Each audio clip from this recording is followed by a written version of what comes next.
नमस्कार दोस्तों, एक बार फिर से आपका स्वागत है बेसिक नर्सिंग एकेडमी के यूट्यूब प्लेटफॉर्म पर। अभी तक अपन ने बात किया था यूरिनरी सिस्टम, अपना टॉपिक चल रहा था।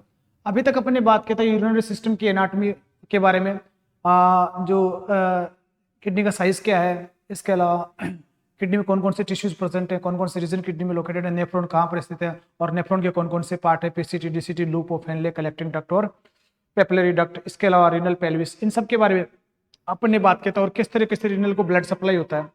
लेकिन आज का अपना टॉपिक जो इंपॉर्टेंट रहेगा कि किडनी के टिश्यूज और जो सराउंडिंग स्ट्रक्चर्स होते हैं वो किस तरीके से काम करती हैं। तो मेन जो यहाँ पर मैं काम की बात करूँ, यूरिनरी सिस्टम का मेन काम क्या है? यूरिनरी सिस्टम का मेन काम क्या है? फॉर्मेशन ऑफ यूरिन, या फिर मैं बोल सकता हूँ मेन फंक्शन ऑफ किडनी क्या है? Formation of urine. और इसके थ्रू क्या करता है? मेटाबॉलिक जो एक्सक्रीशन को बॉडी से क्या करता है? एक्सक्रीट करता है, रिमूव करता है। तो यूरिन का फॉर्मेशन कैसे होता है? तो इसीलिए आज अपन जो डिस्कस करेंगे वो टॉपिक वो रहेगा अपना रीनल फिजियोलॉजी। वो क्या रहेगा? Renal physiology. रीनल फिजियोलॉजी का सिंपल मीनिंग है स्ट्रक्चर और जो टिश्यूज के बारे में ऑलरेडी बात कर चुके हैं। रीनल फिजियोलॉजी का मतलब है यूरिन का जो फॉर्मेशन है वो किडनी कैसे करता है, यूरिन का फॉर्मेशन किडनी कैसे करता है, कौन कौन सी फेजेज करता है, कौन कौन से टिश्यूज का बड़ा रोल होता है और किस तरीके से यूरिन का फॉर्मेशन होता है। अभी अपन बात करेंगे कि जैसे नेफ्रॉन की अपन ने देखा स्ट्रक्चर, ये ग्लोमेरुलर कैप्सूल, इसके अलावा पीसीटी और इसके अलावा ये loop of Henle, ascending loop of Henle, और ये डीसीटी, और लास्ट में क्या आ गया? Collecting duct. लास्ट पार्ट कौन सा आ गया? कलेक्टिंग डक्ट आ गया।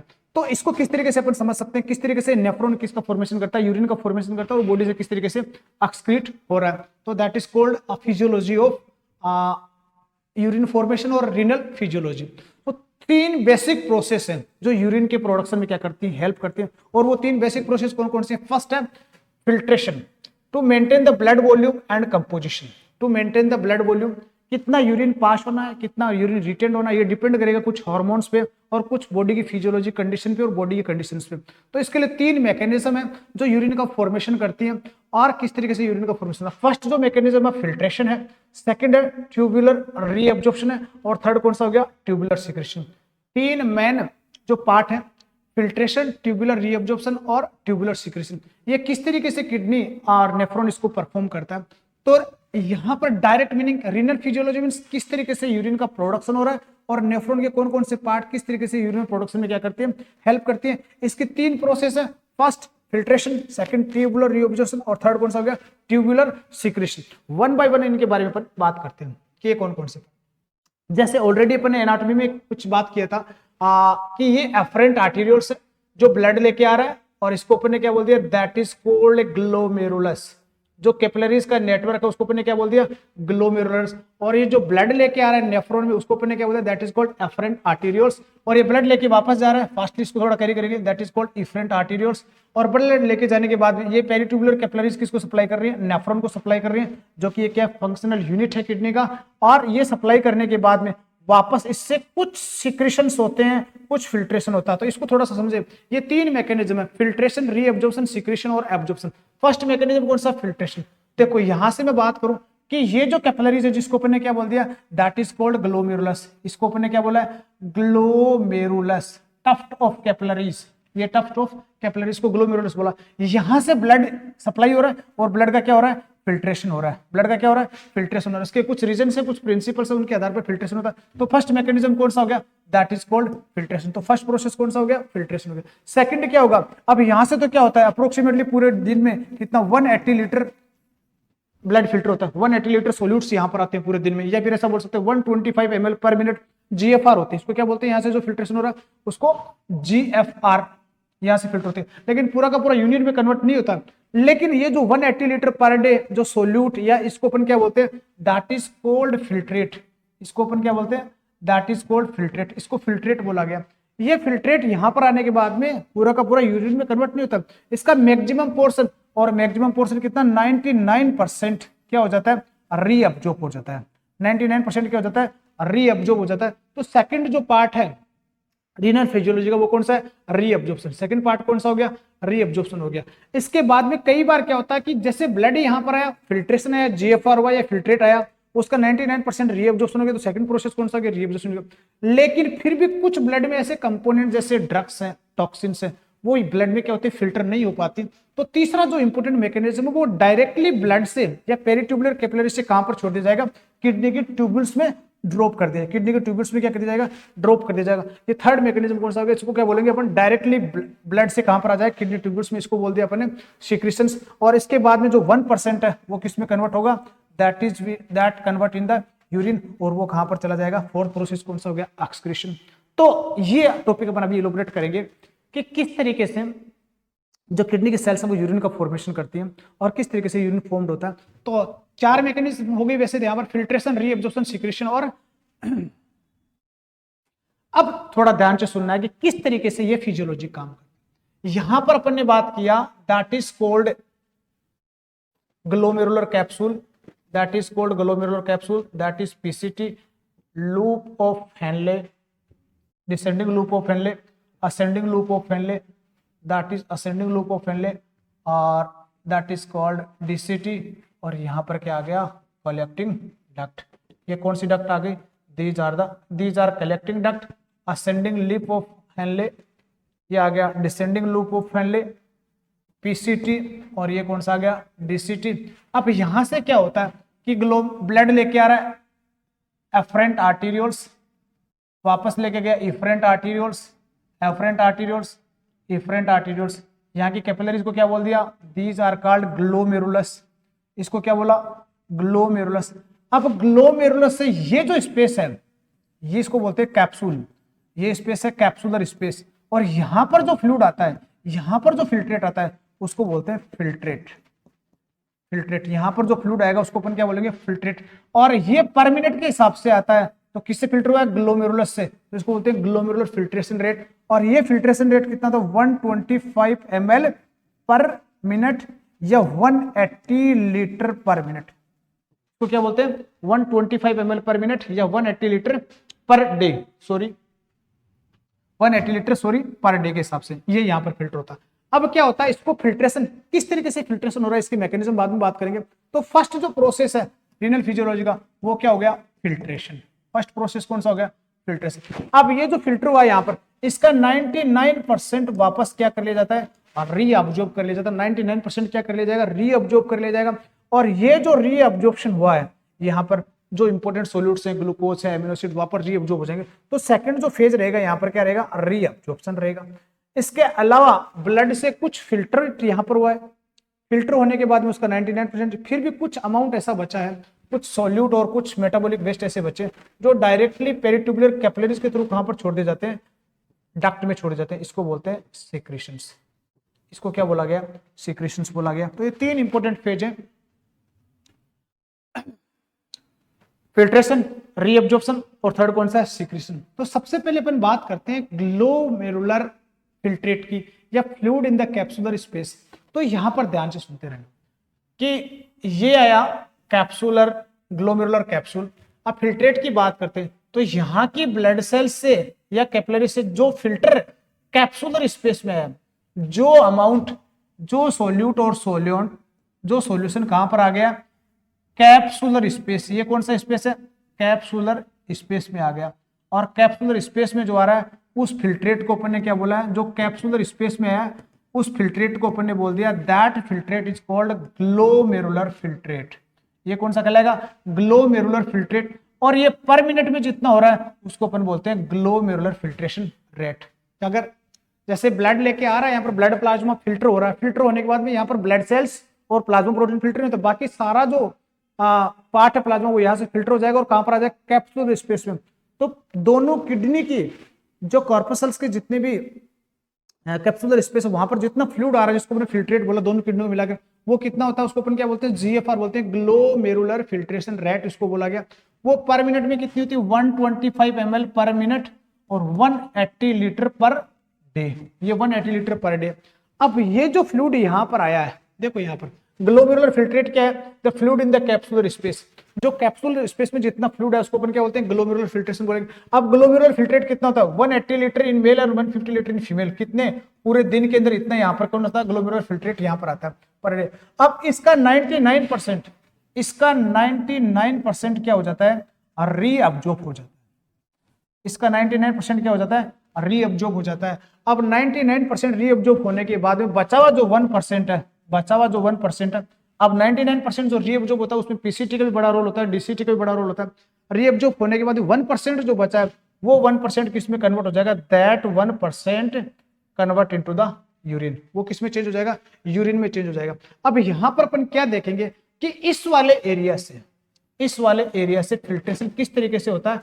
यहाँ की जो मेम्ब्रेन्स हैं, यहाँ की जो एपिथेलियल सेल्स हैं और यहाँ की जो एंडोथेलियल सेल्स हैं, वो किस तरीके से इस फिल्ट्रेशन में क्या करती हैं, हेल्प करते हैं। तो ये जो स्ट्रक्चर अपन देखेंगे, फिल्ट्रेशन मेम्ब्रेन देखेंगे पहले और उसके बाद फिल्ट्रेशन प्रेशर देखेंगे, जिसकी वजह से कौन अराइज हो रहा है, जीएफआर या ग्लोमेरुलर फिल्ट्रेट जिसको बुलाया, या ग्लोमेरुलर फिल्ट्रेशन रेट अराइज हो रही है और वो पूरा का पूरा फिल्ट्रेशन का कारण यहाँ पर बन रहा है। अगर सबसे पहले बात करेंगे फिल्ट्रेशन मेम्ब्रेन की, ये जो डायग्राम है इसको आप समझना है। यहाँ पर जैसे ये आ गया आपका कैप्सुलर स्पेस, ये कैप्सुलर स्पेस आ गया, ये इसकी कौन सी लेयर होगी, that is called parietal layer. ये इसकी कौन सी लेयर है, पैराइटल लेयर। इसकी विसरल लेयर यहाँ पर प्रेजेंट है, इसकी विसरल लेयर डायग्राम में आपको पता चल रहा होगा, यहाँ पर प्रेजेंट है, that is called visceral layer. इसको क्या बोल दिया गया, ये विसरल लेयर है। ये आपका कौन आ गया, एफरेंट आर्टेरियोल्स, और ये कौन हो गया, सॉरी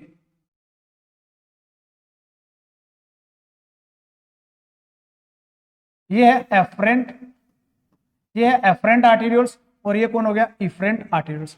यहां से ब्लड आ रहा है कैपिलरीज में, यहाँ पर सर्कुलेट हुआ है, जिसको अपने टफ्ट ऑफ कैपिलरीज बोला है या फिर इसको ग्लोमेरुलस बोला। ये इफरेंट आर्टेरियोल्स हो गया। अब पैराइटल आउटर लेयर हो गया, विसरल लेयर इनर लेयर हो गया। अब क्या होता है कि यहां से मैं कट करके देखूंगा, यहां से क्या होता है, ये कैप्सुलर स्पेस है, इसको क्या बोल दिया गया, कैप्सुलर स्पेस। यहाँ पर आती है आपका फिल्ट्रेट, यहाँ पर क्या आता है, फिल्ट्रेट आता है, और ये जो फिल्ट्रेट है इस पूरी मेम्ब्रेन को क्रॉस करता है, उस पूरी मेम्ब्रेन को क्रॉस करता है। कहने का मतलब इस तरीके से मैं इस मेम्ब्रेन को कट करूं तो ये वाली स्ट्रक्चर, एक ब्लड वेसल्स को कट किया तो इस तरीके की लेयर आपको दिखाई देगी। इसी को अपन क्या बोलते हैं, that is called filtration membrane. जैसे मैंने ये बोलूं कि ये टफ्ट ऑफ कैपिलरीज आ गया, ग्लोमेरुलर कैप्सूल आ गया, तो यहाँ पर ये पूरी मेम्ब्रेन का स्टडी करेंगे। वही पार्ट अपना क्या पर ये रहेगा, जो अगर ब्लड वेसल्स को कट करते हैं तो सबसे पहले यहाँ से क्रॉस सेक्शन करने के बाद में, कट करने के बाद में जो मेम्ब्रेन जहां से फिल्ट्रेशन होता है, जहां से कैप्सूल स्पेस में फिल्टर आएगा, उसको अपन क्या बोलेंगे, that is called filtration membrane. और इस फिल्ट्रेशन मेम्ब्रेन के कुछ स्पेशलाइज्ड फीचर्स होते हैं, इसी की वजह से यहाँ पर जो यूरिन का फॉर्मेशन होता है और ब्लड का पूरा क्या होता है, फिल्ट्रेशन होता है। ये बाकी की ब्लड सेल से बहुत ज्यादा लीकी होती है, 50 मल्टीप्लाई ज्यादा लीकी होती है। देखो सबसे पहले अपन बात करते हैं सबसे अंदर जो है, देखो यहां पर डायग्राम की बात करते हैं, ये आया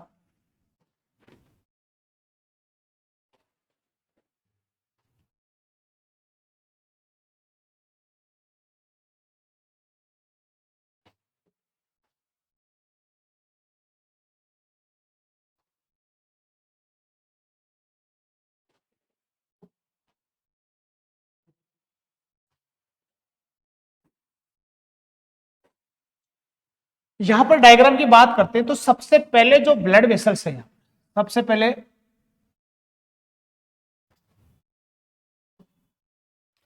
पहले ये जो अंदर आपने डायग्राम देख रहे हैं ये है ब्लड वेसल्स। सबसे पहले अंदर का जो है ये ब्लड वेसल्स है, ये बाकी की सारी ब्लड वेसल्स से 50 गुना ज्यादा लीकी होता है। कितना, 50 मल्टीप्लाई ज्यादा लीकी होता है। और इसके जो पोर्स होते हैं वो कैसे होते हैं, लार्ज। इसके पोर्स कैसे होते हैं, लार्ज होते हैं। इसी पोर्स की खास बात क्या होती है, इन पोर्स को क्या बोलते हैं, these pores are called fenestration. इन पोर्स को क्या बोलते हैं, these pores are called fenestration. अब ये क्या कहते हैं, prevent filtration of blood cells but allow the all the component of blood plasma to pass through. बहुत इंपॉर्टेंट है। अगर फिल्ट्रेशन मेम्ब्रेन की बात करते हैं तो इस डायग्राम को आपको देखने से पता चल रहा होगा कि फिल्ट्रेशन मेम्ब्रेन क्या है। फिल्ट्रेशन मेम्ब्रेन में लार्ज होल्स होते हैं जिनको पोरस बोलते हैं या फेनेस्ट्रेशन बोलते हैं।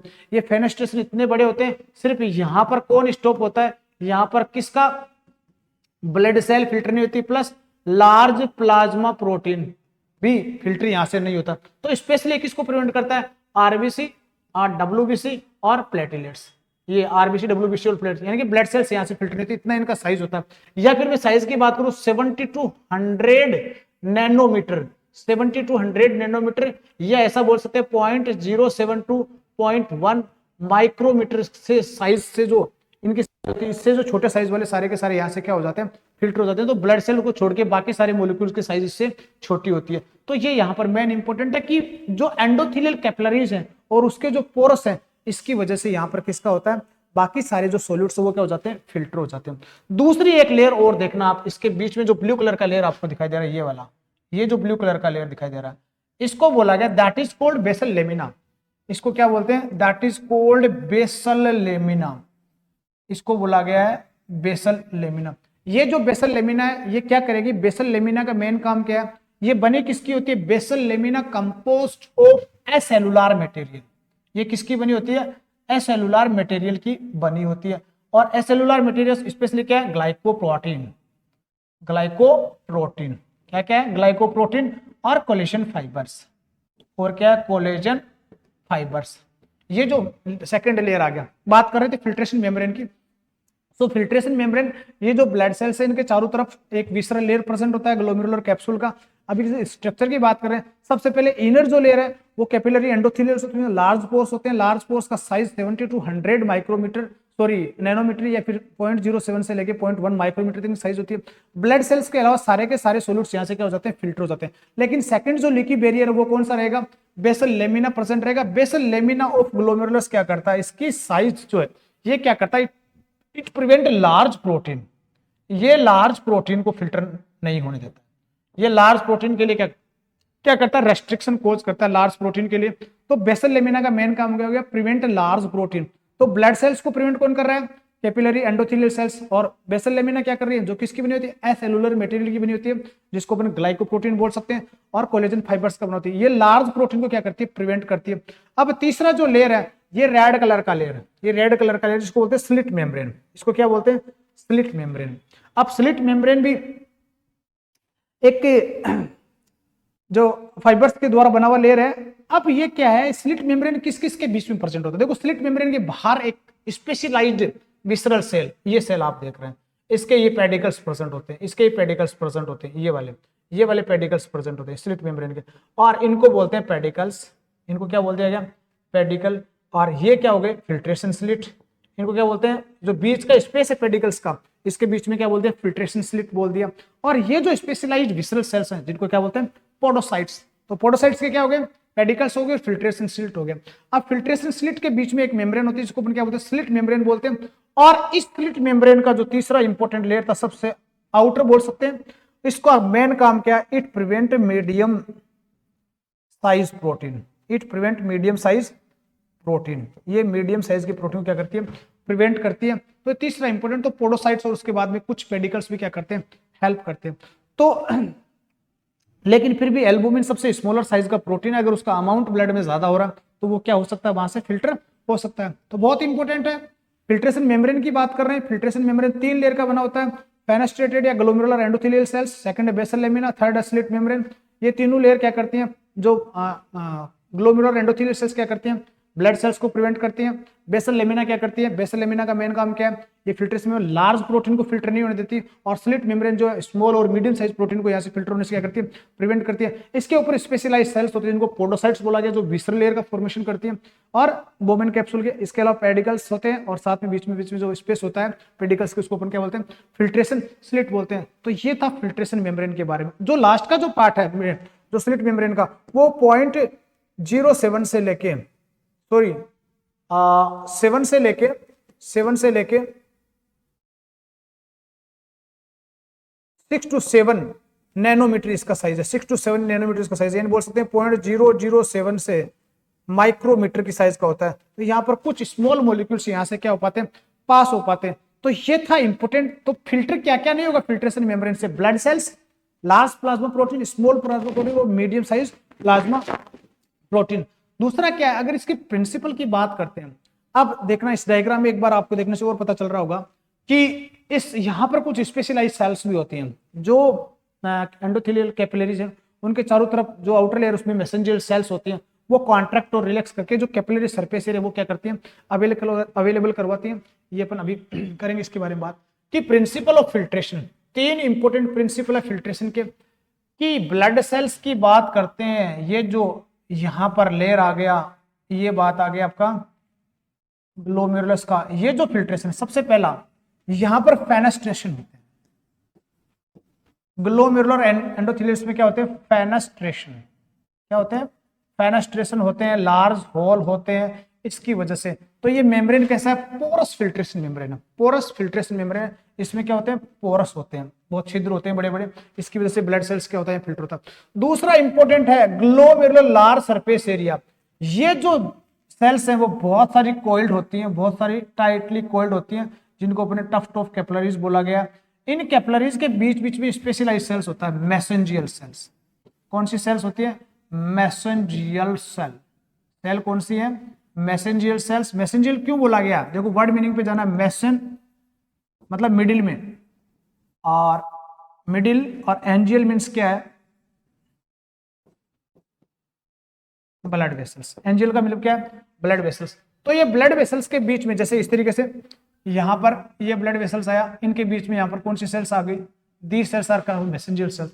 ये मैसेंजियल सेल्स क्या करती हैं, according to GFR, according to fluid needs, regularly क्या करती रहती है, कॉन्ट्रैक्ट और रिलैक्स करती रहती है। अब इन सेल्स के बीच में क्या होगा, यहाँ की जो कैपिलरी इनके बीच में मैसेंजियल सेल्स, ये मैसेंजियल सेल जैसे रिलैक्स होता है तो कैपिलरी यहाँ पर कैसा स्पेस हो जाता है, लार्ज सरफेस एरिया हो जाता है, और वो किसके लिए रिस्पॉन्सिबल, फिल्ट्रेशन के लिए। जैसे इनमें कॉन्ट्रैक्ट होता है तो सरफेस एरिया क्या कर देगी, कम कर देगी। तो मैसेंजियल सेल्स का कॉन्ट्रैक्शन और रिलैक्सेशन क्या करता है, यहाँ को सरफेस एरिया प्रोवाइड करता है। कॉन्ट्रैक्शन कम सरफेस एरिया, रिलैक्सेशन ज्यादा सरफेस एरिया। तो सेकंड इंपोर्टेंट लाइन क्या है कि ग्लोमेरुलर जो लार्ज सरफेस एरिया है, जो कौन कंट्रोल करता है, मैसेंजियल सेल्स के द्वारा कंट्रोल होती है। वो एक और रीजन है किसके लिए, आप फिल्ट्रेशन के लिए। फर्स्ट क्या हो गया, पोरस है और फेनेस्ट्रेशन है। थर्ड क्या है, एफरेंट आर्टीरियोल्स, जो ये ब्लड लेके आ रहा है एफरेंट आर्टीरियोल्स, इसका डायमीटर क्या होता है, ज्यादा होता है, इसका डायमीटर क्या होता है, ज्यादा होता है। और इफरेंट आर्टीरियोल्स, उसका डायमीटर क्या होता है, कम होता है। तो अमाउंट ब्लड का ज्यादा आ रहा है और ब्लड वहां से एग्जिट क्या हो रहा है, कम हो रहा है, तो वो भी नीचे क्या कोज करता है, प्रेशर कोज करता है, जिसको बोलते हैं अपन एफरेंट आर्टीरियोल्स। डायमीटर भी क्या करता है, फिल्ट्रेशन के प्रिंसिपल को कंट्रोल करता है। तो तीन इंपॉर्टेंट प्रिंसिपल है, एक तो ग्लोमेरुलर सरफेस एरिया, जिसको कंट्रोल कौन कर रहा है, मैसेंजियल सेल्स। दूसरा कौन सा, पोरस फिल्ट्रेशन मेम्ब्रेन होती है, छिद्र ज्यादा होते हैं, साइज बड़ी होती है, बाकी सारी ब्लड सेल्स से 50% लीकी होती है। एफरेंट आर्टीरियोल्स डायमीटर, वो एफरेंट आर्टीरियोल्स का डायमीटर ज्यादा होता है, अमाउंट ब्लड का ज्यादा होता है, एग्जिट कम होता है, तो एक प्रेशर नीचे हाइड्रोस्टेटिक प्रेशर क्रिएट होता है, जिससे क्या होता है, फिल्ट्रेशन कोज होता है। अगला है नेट फिल्ट्रेशन प्रेशर, ये बहुत इंपॉर्टेंट है। नेट फिल्ट्रेशन प्रेशर का अपन बात करें, यहां पर ये सुनना ध्यान से, अगर ये कैप्सूलर स्पेस आया, ये क्या आ गया, कैप्सूलर स्पेस, ध्यान से समझना, और ये अपन ने ले लिया that is called afferent arterioles, जिसका साइज बड़ा होता है, और ये क्या आ गया, that is called efferent arterioles. एक तो ये रीजन हो गया ब्लड को यहां से कम लेके जाने का। अब क्या है, जैसे ब्लड यहां पर आ रहा है, ब्लड यहां पर आ रहा है, अभी बात करें नेट फिल्ट्रेशन प्रेशर कि ये जो इसका कोज क्या है, सरफेस एरिया हो गया, फेनेस्ट्रेशन हो गया, इसके अलावा मैसेंजियल सेल्स का कॉन्ट्रैक्शन हो गया, पोरस हो गए। अब इसके अलावा ये फिल्ट्रेशन प्रेशर की वजह से एक यहाँ पर जीएफआर का फॉर्मेशन होता है, ग्लोमेरुलर फिल्ट्रेट प्रोड्यूस होता है। उसका रीजन क्या है, तो फर्स्ट आज टॉपिक अपन देख रहे थे रीअब्जॉर्प्शन से पहले, जिसको मैंने बोला फिल्ट्रेशन, ये कैसे प्रोड्यूस हो रहा है। तो यहाँ पर जो ब्लड है, इस ब्लड के पास क्या है, ये जो ब्लड है इसके पास फ्लूइड है, सोल्यूट है, ब्लड सेल्स है, प्लाज्मा है। ये क्या करेगा, इट विल क्रिएट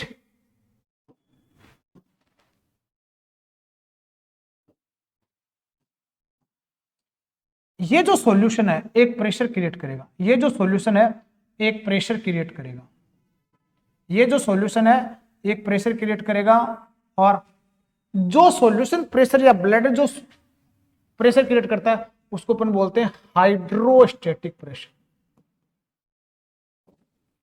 उसको क्या बोलते हैं, हाइड्रोस्टेटिक प्रेशर। और ये कौन कर रहा है, ग्लोमेरुलस, ये कौन कर रहा है, ग्लोमेरुलस। तो that is called blood glomerular hydrostatic pressure, इसको क्या बोलते हैं, ब्लड ग्लोमेरुलर हाइड्रोस्टेटिक। इस सॉल्यूशन में से नीचे की ओर क्या लगेगा, एक प्रेशर लगेगा। अब यहां पर भी एक फ्लूइड प्रेजेंट है, अब यहां पर एक फ्लूइड प्रेजेंट है जिसको क्या बोलते हैं, कैप्सुलर फ्लूइड। उस फ्लूइड को क्या बोला गया, कैप्सुलर फ्लूइड बोला गया। अब ये कैप्सुलर फ्लूइड क्या करेगा, कैप्सुलर फ्लूइड लगाएगा यहां का एक अपोजिट प्रेशर। ये भी तो जैसे मैं यहाँ को कंप्रेस करूं तो नीचे वाला भी क्या करेगा, फोर्स क्रिएट करेगा इस तरीके से। तो यहां पर एक फोर्स लगेगा, ये फोर्स लगेगा, और इसको बोलते हैं, ये लगा रहा है ग्लोमेरुलर कैप्सूल, तो इसको बोलते हैं कैप्सूलर, इसको क्या बोलते हैं, कैप्सूलर हाइड्रोस्टेटिक प्रेशर। इसको क्या बोला गया, कैप्सूलर हाइड्रोस्टेटिक प्रेशर। तो ब्लड ग्लोमेरुलर हाइड्रोस्टेटिक प्रेशर नीचे की ओर लगा, कैप्सुलर हाइड्रोस्टेटिक प्रेशर ऊपर की ओर लगा। ये तो दो फ्लूइड का प्रेशर था, लेकिन यहां पर कुछ इंपॉर्टेंट कंपोनेंट होते हैं ब्लड के अंदर जो प्रेशर को मेंटेन करने का काम करते हैं, जो प्रेशर को मेंटेन, जैसे यहां पर भी प्रेजेंट है, तो यहां से कभी भी फ्लूइड बाहर नहीं आता। ये किसकी वजह से रुकता है? ये फ्लूइड रोकता है प्लाज्मा प्रोटीन। ये फ्लूइड कौन रोकेगा? Plasma protein. ये फ्लूइड कौन रोक रहा है? Plasma protein. सेम वैसे ही यहां पर भी क्या होते हैं? प्लाज्मा प्रोटीन होते हैं। यहां पर क्या होते हैं? प्लाज्मा प्रोटीन होते हैं। और प्लाज्मा प्रोटीन क्या करते हैं? ऑस्मोटिक प्रेशर मेंटेन करते हैं। वो क्या करते हैं? ऑस्मोटिक प्रेशर को क्या करते हैं? मेंटेन करते हैं। और ये ऑस्मोटिक प्रेशर किसके द्वारा लगाया जा रहा है? प्लाज्मा प्रोटीन के। यानी कि ये भी किधर की ओर लगेगा? ये जो प्लाज्मा प्रोटीन का फोर्स है, ये भी किधर लगेगा? इसके अपोजिट लगेगा। ये भी ब्लड को अंदर रोकने का कोशिश करेगा, जो कंपोनेंट है उनको अंदर रोकने का कोशिश करेगा। तो तीन इंपोर्टेंट प्रेशर यहां पर लगेंगे, blood colloidal osmotic pressure, blood glomerular hydrostatic pressure और कैप्सुलर हाइड्रोस्टेटिक प्रेशर। बहुत इंपॉर्टेंट है, आप ध्यान से सुनते रहना। सबसे पहले प्रेशर की अपने बात किया था, glomerular blood hydrostatic pressure. Glomerular blood hydrostatic pressure जो किधर की ओर लग रहा है? नीचे की ओर। जो किधर की ओर लग रहा है? नीचे की ओर। और इसका अमाउंट कितना है? 55 mm ऑफ Hg। सबसे पहला ये कितना है? 55 mm of Hg। 55 mm of Hg। इसका अपोज कौन कौन कर रहा है? देखो, कैप्सुलर हाइड्रोस्टेटिक प्रेशर। ये दूसरा कौन सा हो गया? That is called capsular hydrostatic pressure. इसको बोला कैप्सुलर हाइड्रोस्टेटिक प्रेशर। ये कितना होता है? 15 mm Hg। ये कितना हो गया? 15 mm ऑफ Hg। तो ये इसका अपोज किया। तो दूसरा इसका अपोजिट में कौन सा हो गया? 15 mm ऑफ Hg।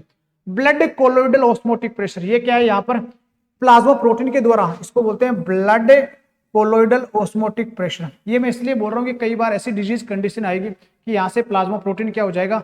लॉस हो जाएगा। प्लाज्मा प्रोटीन क्या हो जाएगा? लॉस हो जाएगा। तो ये वाला प्रेशर क्या हो जाएगा? कम हो जाएगा। कौन सा? Blood colloidal osmotic pressure. उस कंडीशन में फिल्ट्रेशन रेट और भी क्या होगा?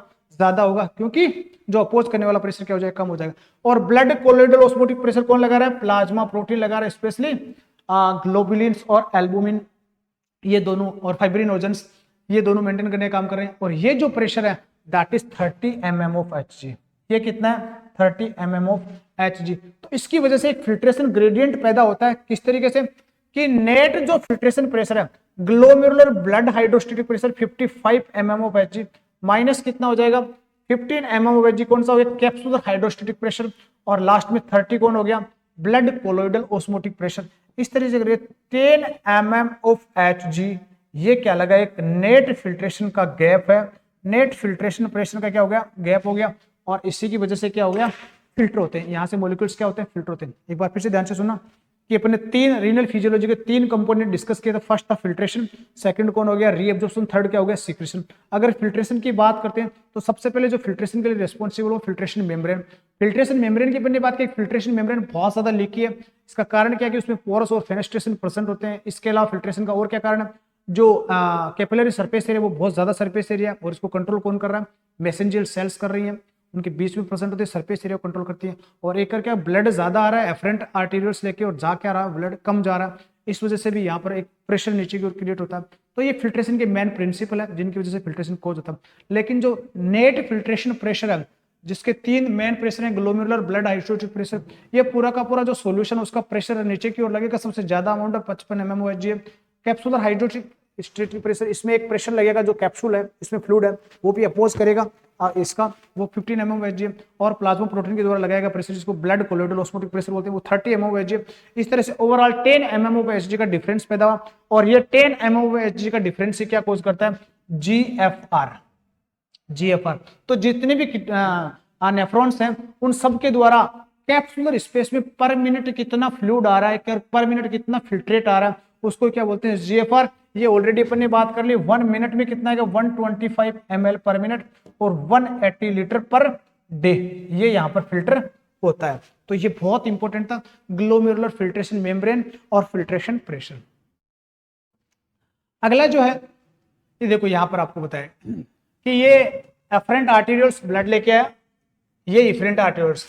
तो यहाँ पर अमाउंट ज्यादा आ रहा है, अमाउंट कम जा रहा है, तो नीचे की ओर एक प्रेशर लगेगा। ये तो था प्रिंसिपल मैन इसका। दूसरा, ये कैपिलरी सरफेस एरिया, इनका लार्ज सरफेस एरिया है, पोरस है, खूब ज्यादा स्पेस है इनके बीच में, बाकी सारी ब्लड वेसल्स से 50% ज्यादा लीकी है। अब जो ब्लड यहां से आ रहा है, इसका प्रेशर जो ब्लू कलर डॉटेड से दिखाया गया आपको, ये नीचे की ओर लगेगा, इसको ग्लोमेरुलर हाइड्रोस्टेटिक प्रेशर बोलते हैं, 50 mm ऑफ Hg लगेगा। सेकंड जो है तो रेड कलर से आपको इंडिकेट किया गया ये वाला, इसको बोलते हैं ब्लड कोलोइडल ऑस्मोटिक प्रेशर। ये वाला जो प्लाज्मा प्रोटीन लगाएंगे, blood colloidal osmotic pressure red वाला, ये प्लाज्मा प्रोटीन लगाती है। यहाँ पर कौन लगाएगा, स्पेशली प्लाज्मा प्रोटीन लगाएंगे, तो ये एक अपोज करेगा 30 mm ऑफ Hg। फिर ये जो ग्रीन कलर वाला है, इसको बोलते हैं यहाँ पर जो फ्लूइड प्रेजेंट है, इस एरिया में जो प्रेजेंट है, उसको अपन बोलते हैं that is called capsule hydrostatic pressure. ये 15 mm ऑफ Hg है। तो नेट एक जो प्रेशर लगेगा, जो GFR को कोज करेगा, जो फिल्ट्रेशन को कोज करेगा, जो फिल्टर होगा यहाँ पर, उसको 10 mm ऑफ Hg का जो डिफरेंस है, और उसी की वजह से यहाँ पर क्या होता है, GFR क्रिएट होता है।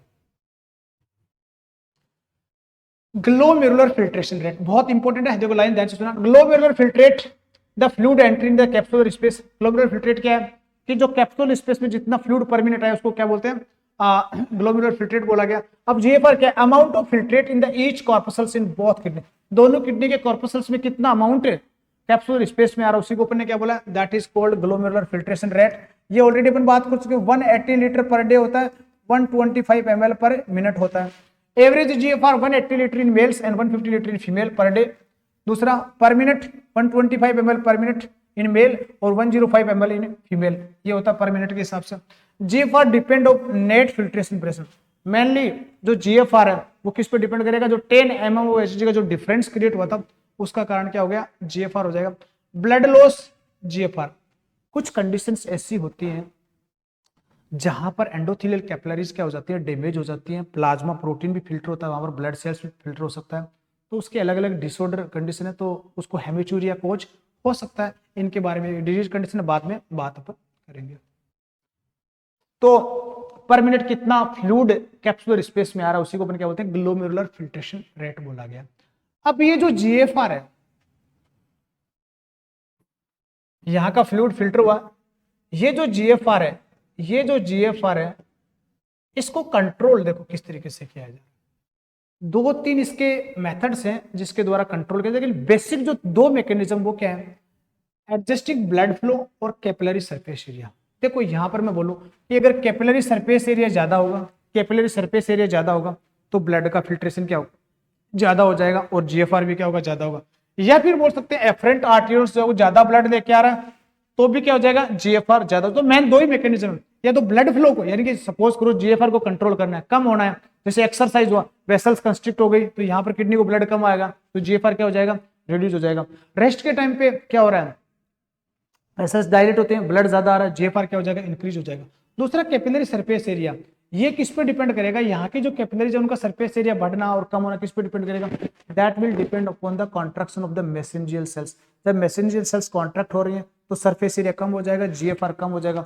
जब मैसेंजियल सेल रिलैक्स हो रही है तो सरफेस एरिया क्या हो जाएगा, ज्यादा हो जाएगा, और ज्यादा हो जाएगा तो GFR भी क्या हो जाएगा, इंक्रीज हो जाएगा। तो 2 मैकेनिज्म के द्वारा भाई, एडजस्टिंग ब्लड फ्लो, और दूसरा कौन सा हो गया, कैपिलरी सरफेस एरिया। अगला 3 मैकेनिज्म कंट्रोल GFR। अब मेनली के 3 मैकेनिज्म इसको कंट्रोल करने के लिए, GFR के लिए, ये तीनों में 1 by 1 अपन बात करेंगे।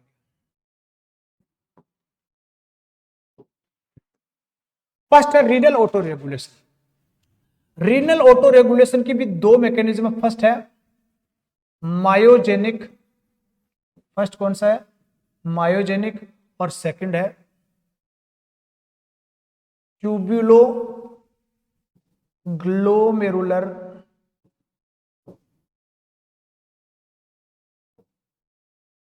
Feedback system. Tubulo glomerular feedback system, दोनों को समझो आराम से। ये दो GFR को जो कंट्रोल किया, first myogenic mechanism. Myogenic mechanism क्या करेगा, फर्स्ट टाइप क्या हो गया, renal auto regulation. Renal auto regulation की 2 मेथड है, फर्स्ट मायोजेनिक है और सेकंड है tubulo glomerular feedback system. Tubulo glomerular feedback system. Myogenic का मीनिंग सिंपल है, मायो मीन्स क्या होता है, मायो मीन्स मसल, और जेनिक मीन्स क्या हो रहा है, प्रोड्यूसिंग। जेनिक मीन्स क्या है, प्रोड्यूसिंग। जेनिक मीन्स क्या है, प्रोड्यूसिंग। तो मसल्स इसको क्या करते हैं, प्रोड्यूस करते हैं। जैसे बहुत सिंपल है, अगर एक ब्लड वेसल्स है, एक ब्लड वेसल्स है, इसकी यहां पर ब्लड प्रेशर ज्यादा है, देखो BP ज्यादा हुआ, GFR की बात कर रहे हैं, अगर यहां पर ब्लड ज्यादा आ रहा है, यहां ब्लड ज्यादा आ रहा है, बीपी ज्यादा हो रहा है तो जीएफआर भी क्या हो जाएगा, क्योंकि प्रेशर ज्यादा लगेगा, बीपी ज्यादा हो रहा है। तो सेम मायोजेनिक क्या करती है, जैसे एक ब्लड वेसल्स है उसमें ज्यादा अमाउंट ब्लड का जा रहा है, तो यहाँ की वेसल्स क्या हो रही है, स्ट्रीच क्या हो रही है, ज्यादा हो रही है, ब्लड वेसल्स की लेयर क्या हो रही है, स्मूथ मसल ज्यादा स्ट्रीच हो रही है, तो वो ऑटोमेटिकली क्या करेगी, जैसे स्ट्रीच हो रही है तो वापस अपोज करेंगे तो कंस्ट्रिक्ट हो जाएगी। तो ब्लड सप्लाई पहले ज्यादा हो रहा था बीपी ज्यादा होने की वजह से, लेकिन अभी क्या हो जाएगा, ब्लड आया, ज्यादा ब्लड आया, तो अब इसको क्या करना, जीएफआर कम करना, तो ये मसल्स क्या करेंगे, स्ट्रिच होने के बाद में वापस क्या करती हैं, कॉन्ट्रैक्ट होती हैं और ब्लड सप्लाई क्या कर देती है, रिड्यूस कर देती है। देखो यहां पर ध्यान से सुनना, एक्सेस ब्लड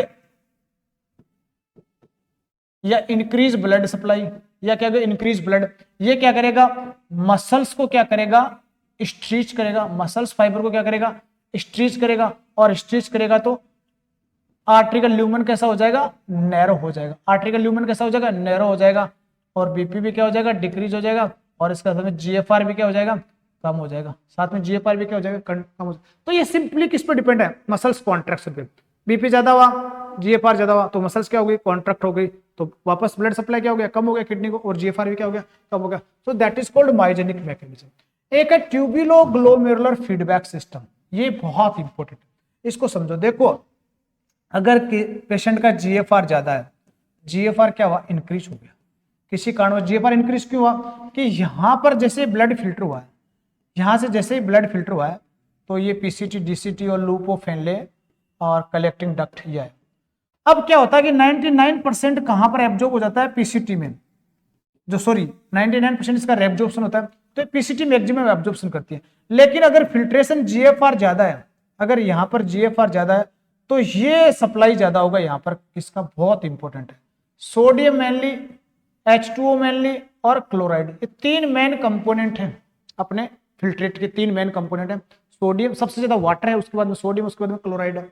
अब क्या होगा, जैसे जीएफआर ज्यादा हुआ किसी वजह से, चाहे बीपी ज्यादा हुआ है, ब्लड वॉल्यूम ज्यादा हो गया, किसी कारण से जीएफआर ज्यादा हो गया, तो अब क्या होगा, यहाँ का जो फिल्ट्रेट है वो कहाँ जाएगा, that will detected increase supply, किसको होगा, increase supply of sodium, chloride और H2O, किसको हो जाएगा, मैकुला डेंसा, किसको हो जाएगा, मैकुला डेंसा।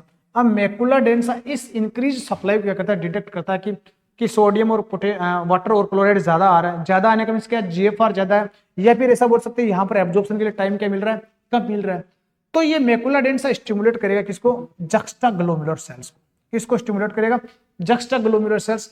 और जक्स्टाग्लोमेरुलर सेल्स क्या करती हैं, और रिलीज इन नाइट्रस ऑक्साइड को क्या करती है, इनहिबिट करती है, नाइट्रस ऑक्साइड का जो रिलीज है उसको क्या कर देती है, इनहिबिट करती है। और नाइट्रस ऑक्साइड का मेन काम क्या है, वेजोडाइलेशन, ये इनहिबिट हो रहा है, इसका मींस वेसल्स क्या हो जाएगी, वैसो कंस्ट्रिक्ट, इसका मीनिंग वेसल्स क्या हो जाएगी, वैसो कंस्ट्रिक्ट हो जाएगी। तो बहुत इंपॉर्टेंट है। सेकंड फर्स्ट की बात करते हैं, मायोजेनिक मसल्स कॉन्ट्रैक्ट हो जाएगी तो ब्लड सप्लाई कम हो जाएगा, जीएफआर कम हो जाएगा। ट्यूबुलोग्लोमेरुलर फीडबैक का मतलब क्या है, कि यहाँ के से अगर जीएफआर ज्यादा हो रहा है, ब्लड वॉल्यूम ज्यादा की वजह से, तो इंक्रीज सप्लाई होगा सोडियम हाइड्रो H2O और क्लोराइड, किसको, मैकुला डेंसा को, वो डिटेक्ट करेगा, मैसेज भेजेगा जक्स्टाग्लोमेरुलर सेल्स का, और जक्स्टाग्लोमेरुलर सेल्स क्या करेगी, तो नाइट्रस ऑक्साइड जो डाइलेशन का काम करता है उसको क्या करती है, इनहिबिट कर देगी, और आपस में वेसल्स क्या हो जाएगी, वैसो कंस्ट्रिक्ट हो जाएगी, और वापस ब्लड का वॉल्यूम यहाँ पर कम सप्लाई होगा, ब्लड कम सप्लाई होगा तो जीएफआर भी क्या हो जाएगा, कम हो जाएगा। तो ओवरऑल ये सेकंड मैकेनिज्म किसका हो गया, ट्यूबुलोग्लोमेरुलर फीडबैक मैकेनिज्म।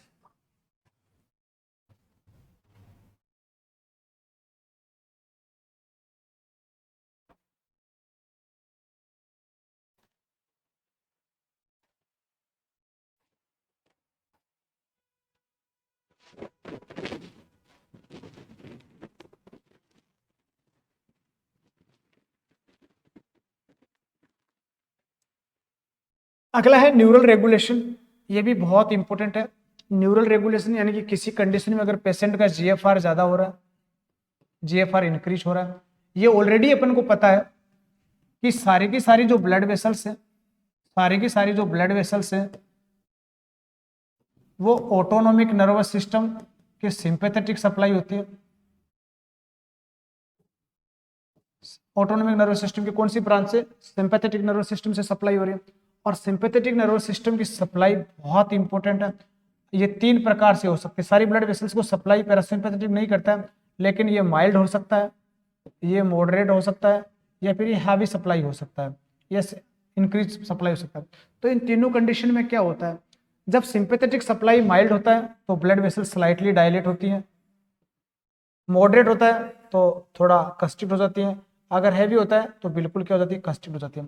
अब ये सिंपैथेटिक सप्लाई क्या करता है, ये ब्लड वेसल्स में, ये क्या करता है, ब्लड वेसल्स में जो अल्फा 1 रिसेप्टर्स हैं, अल्फा 1 रिसेप्टर्स हैं, जो सारी की सारी जो स्मूथ सेल्स हैं ब्लड वेसल्स की बड़ी, ठीक है, वहां पर प्रेजेंट होती हैं, और ये ओवरऑल क्या कोज करता है, वैसोकंस्ट्रिक्शन। ये क्या कोज करता है, वैसोकंस्ट्रिक्शन। तो न्यूरल रेगुलेशन कैसे करता है, नर्वस सिस्टम कैसे रेगुलेट करता है, तो सारी की सारी ब्लड वेसल्स किसको, जो सिंपैथेटिक नर्व सप्लाई उसको द्वारा सप्लाइड होती हैं, और जब इनका एक्टिवेशन बढ़ता है तो फिर अल्फा 1 रिसेप्टर से एक्टिवेट होती है, वेसल्स क्या हो जाती हैं, कंस्ट्रिक्ट हो जाती हैं। इसका एक और लॉजिक मैं आपको बताता हूं कि ब्लड सेल्स में सिर्फ और सिर्फ क्या होता है, सिंपैथेटिक सप्लाई होता है, सिंपैथेटिक सप्लाई होता है। अब बात करें अपन एक्सरसाइज की, बात अपन करें एक्सरसाइज की, एक्सरसाइज में क्या हो जाएगा, सिंपैथेटिक नर्वस सिस्टम एक्टिवेट होगा, सिंपैथेटिक नर्वस सिस्टम क्या होगा, एक्टिवेट होगा, और सिंपैथेटिक नर्वस सिस्टम एक्टिवेट होने के बाद में क्या होगा, वेसल्स क्या होती है, कंस्ट्रिक्ट होती हैं, वेसल्स क्या होती है, कंस्ट्रिक्ट होती हैं, और कंस्ट्रिक्ट होती हैं तो ब्लड सप्लाई भी किडनी को क्या हो जाएगा, डिक्रीज हो जाएगा, और ब्लड सप्लाई डिक्रीज हो जाएगा तो जीएफआर भी क्या हो जाएगा, डिक्रीज हो जाएगा।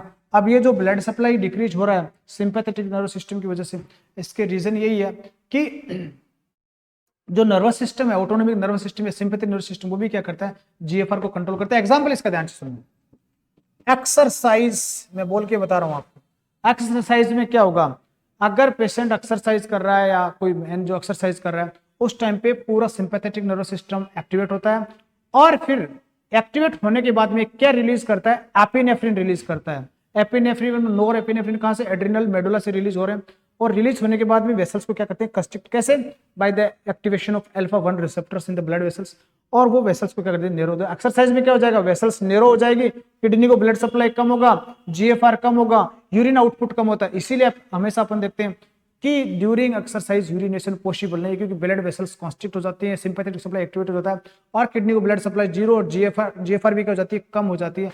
तो ये एक मैकेनिज्म है जिसको अपन क्या बोलते हैं, न्यूरल रेगुलेशन, जो नर्वस सिस्टम के द्वारा क्या किया जा रहा है, मेंटेन किया जा रहा है। थर्ड जो मैकेनिज्म है वो है हार्मोनल रेगुलेशन। थर्ड कौन सा है, हार्मोनल रेगुलेशन। दो इंपोर्टेंट हार्मोन है जो जीएफआर को क्या करते हैं, कंट्रोल करते हैं, और दोनों कौन कौन से, फर्स्ट जो हार्मोन है वो रहेगा आपका एंजियोटेंसिन, एंजियोटेंसिन, सेकंड और थर्ड है, सेकंड जो है एएनपी, एंजियोटेंसिन सेकंड और ANP, atrial natriuretic peptide hormone. Angiotensin second क्या है, मैकेनिज्म इसकी बाद में बात करेंगे। ये एक प्रकार का वेसोकंस्ट्रिक्टर है, ये क्या है, वेसोकंस्ट्रिक्टर है।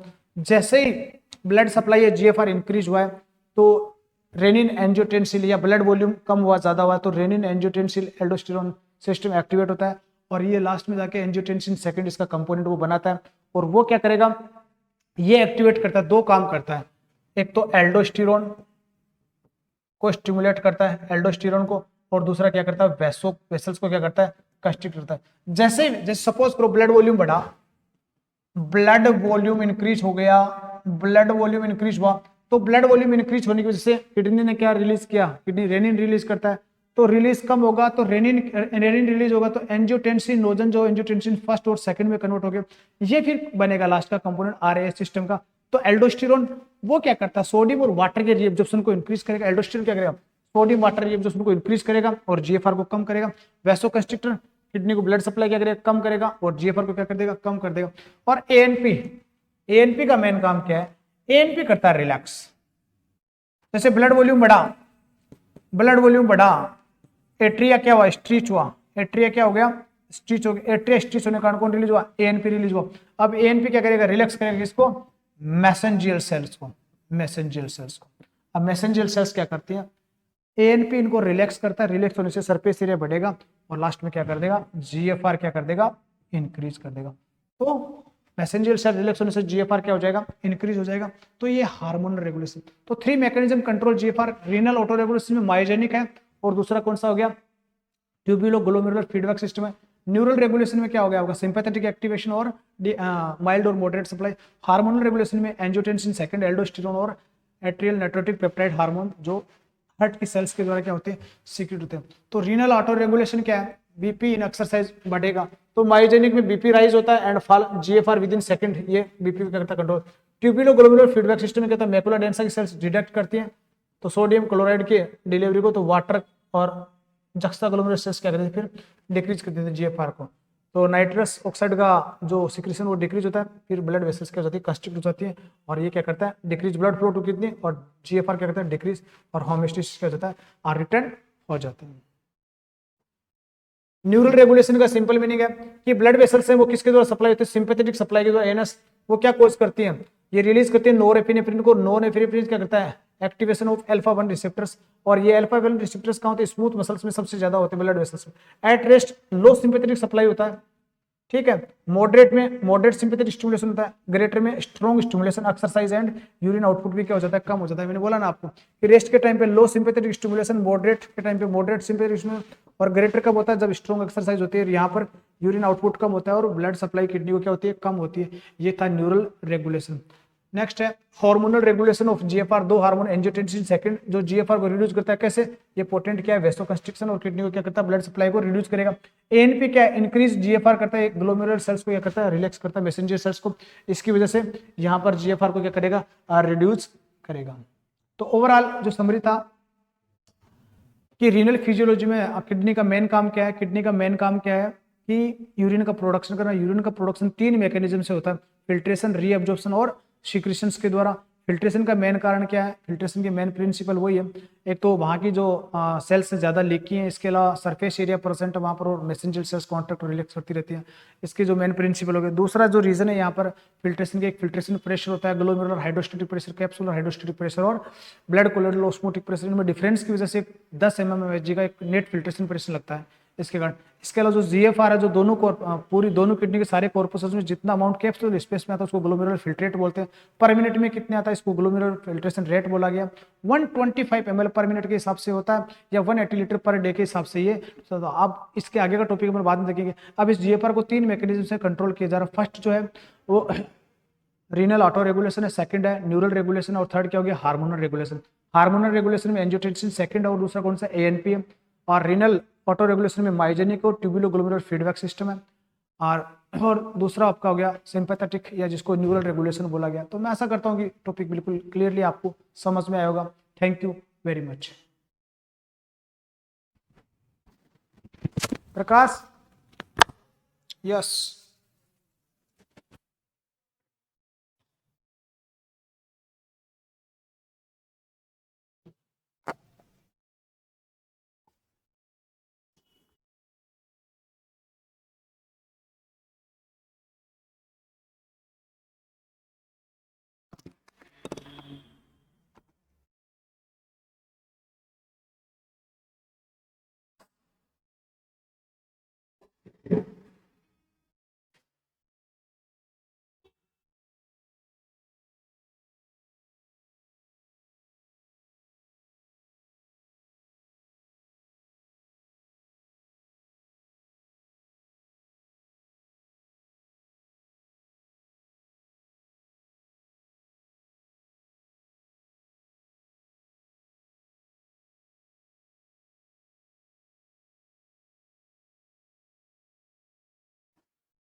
स्टॉप कर दूं क्या?